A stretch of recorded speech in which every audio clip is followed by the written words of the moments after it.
Okay, great. So I'm delighted Yes. to be with you this afternoon to share with you um, my experience, I suppose, in academia in relation to publishing. The title of my presentation is The Winding Road to Academic Publication.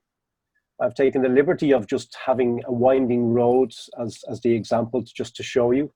And I suppose the red arrow points the summit of the hill, and the summit of the hill being, what we actually hope to achieve.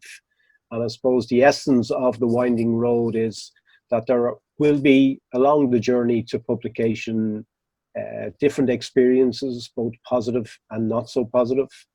And just to kind of allay people's fears, if you're just coming to academia and starting to be an academic who publishes your research, that there will be times where you will actually have great elation, you'll get reviewers' comments back that will be hugely positive, but there also will be times when reviewers may not be quite as accepting to your work.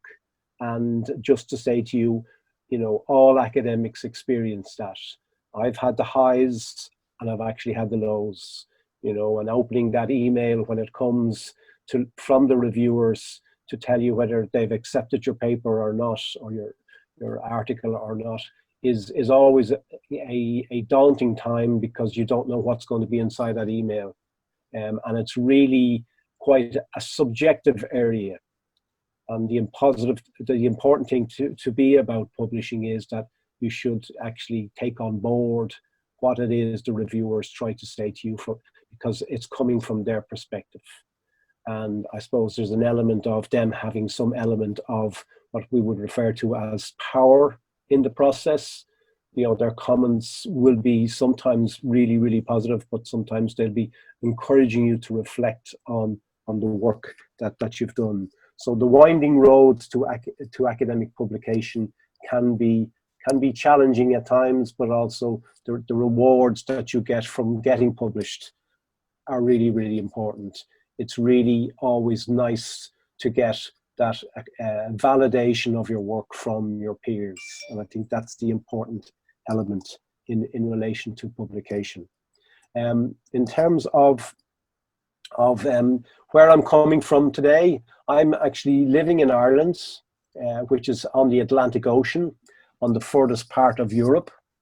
And we have a population of about 4.9 million people. And I'm living just outside Dublin, but the university that I actually work for is actually in Dublin. And in the Dublin environments, we have about 1.5 million. And I've just done some measurement in terms of the distance we are between ourselves today, and I've measured it with New Delhi. So we're some 7,000 kilometers from each other today. And 4.5 hours of a time difference. So at the moment, it's just gone 12:30 here.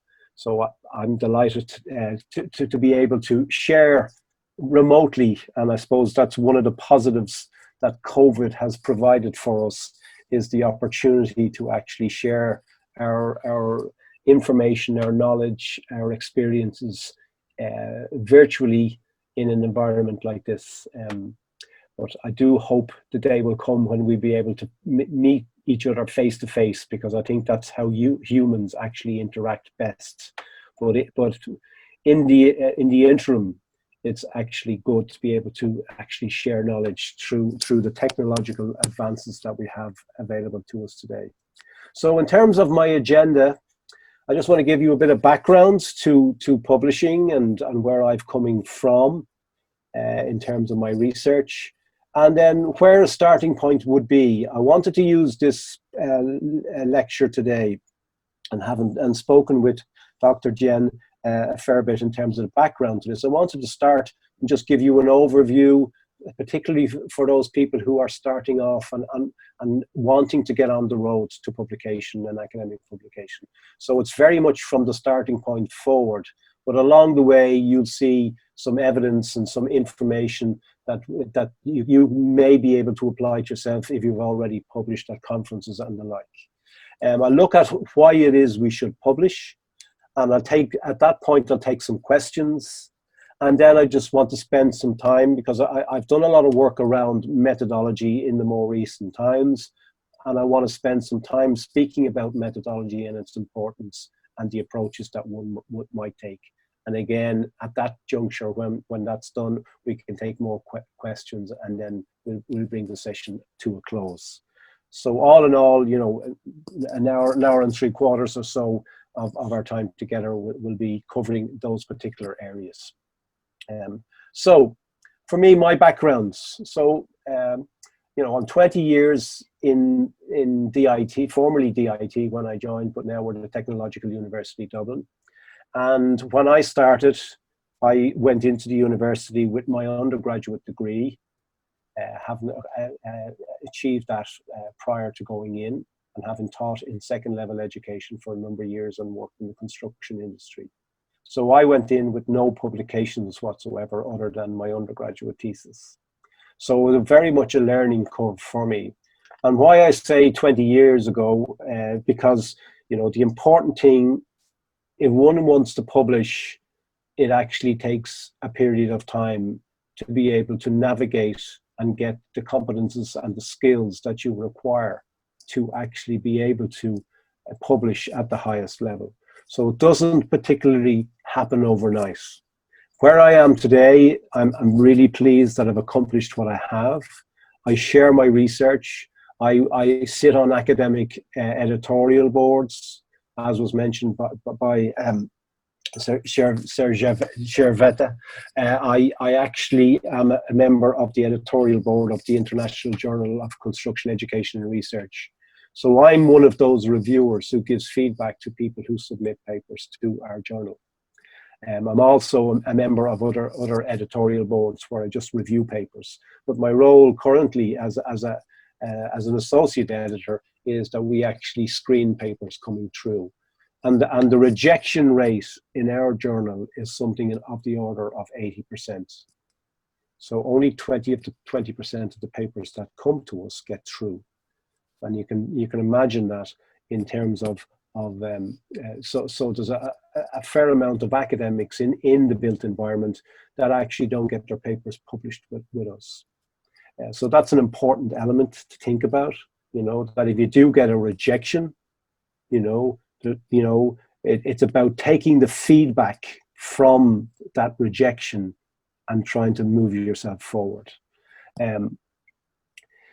So it's not an overnight thing. The areas that I publish in now are built environment education and construction management, and looking at the whole area of sustainability and actually how we can. I've had students researching the whole area of expertise around sustainability for the construction sector and how that's applied to construction. So what I do is I work with research students, and they're out in the field doing qualitative and both quantitative research, getting an understanding of what's happening in the industry, and then we pull that together and put it in a format when we have something that we believe is worthy for the actual reviewers, or for the people in the industry to, or the academic circles to actually hear what it is we have to say when we come up with something actually worthwhile. So when we have a good message to share, that's the time that we actually publish and submit our papers for publication.